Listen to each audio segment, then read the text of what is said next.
Doctor اشرف آصف جلالی صاحب کا بیان سنا جو ریاض حسین شاہ کے متعلق کہہ رہے ہیں کہ انہوں نے کہا کہ جو مولا علی کو نمبر 1 نہیں مانتا، ہم سب کو مانتے ہیں لیکن نمبر 1 پہ مولا علی کو مانتے ہیں آقا دو جہاں صلی اللہ علیہ وسلم کے بعد۔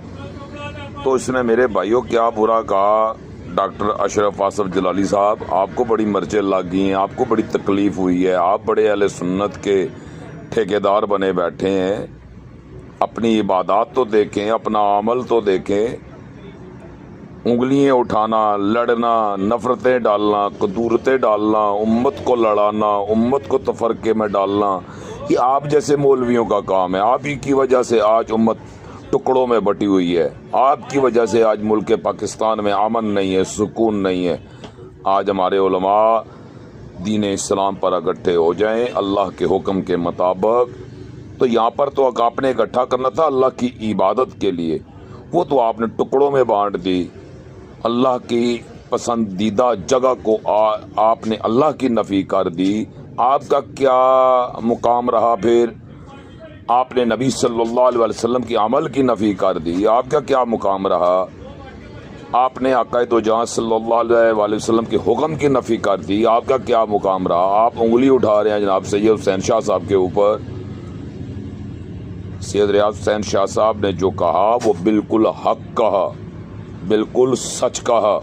جناب مولا علی، جناب محمد رسول اللہ کے بعد اگر کسی کا مقام ہے تو وہ جناب مولا علی کا ہے۔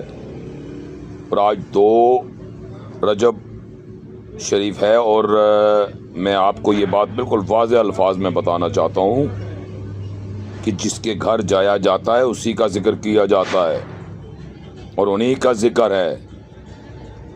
ذرا مہربانی فرمائیں مجھے دلیل سے ثابت کریں، نماز میں جناب ابوبکر صدیق پر درود و سلام بھیج کر ذرا ثابت کریں، جناب عمر فاروق پر بھیج کر ثابت کریں۔ ہم ان کے ماننے والے ہیں، چاہنے والے ہیں، ابوبکر کو بھی مانتے ہیں، جناب عثمان غنی کو بھی مانتے ہیں، جناب عمر فاروق رضی اللہ تعالیٰ عنہ کو بھی مانتے ہیں، ہم کسی کی نفی نہیں کرتے، لیکن آپ لوگوں کی وجہ سے آج امت ٹکڑوں میں بٹی ہوئی ہے۔ اللہ نے گھر کو قبلہ بنانے میں گھر میں حکم دیا، قرآن میں اللہ سورہ یونس میں ارشاد فرما رہا ہے آیت نمبر 87 میں کہ گھروں میں قبلہ بناؤ اور وہاں نماز قائم کرو۔ کون سا عمل ہے آپ نے؟ کس کو یہ عمل دیا آپ نے؟ دلیل قائم کریں۔ یہ تو ایمان والوں اور نبی اور رسولوں کو لیے، ہدایت والوں کے لیے اللہ نے بتایا تھا، یہ تو ہدایت والوں کا رستہ تھا، آپ نے کیوں نہیں لیا؟ دوسرے پہ صرف انگلی اٹھانا جانتے ہیں آپ۔ تو برائے مہربانی تمام علماء کرام سے گزارش ہے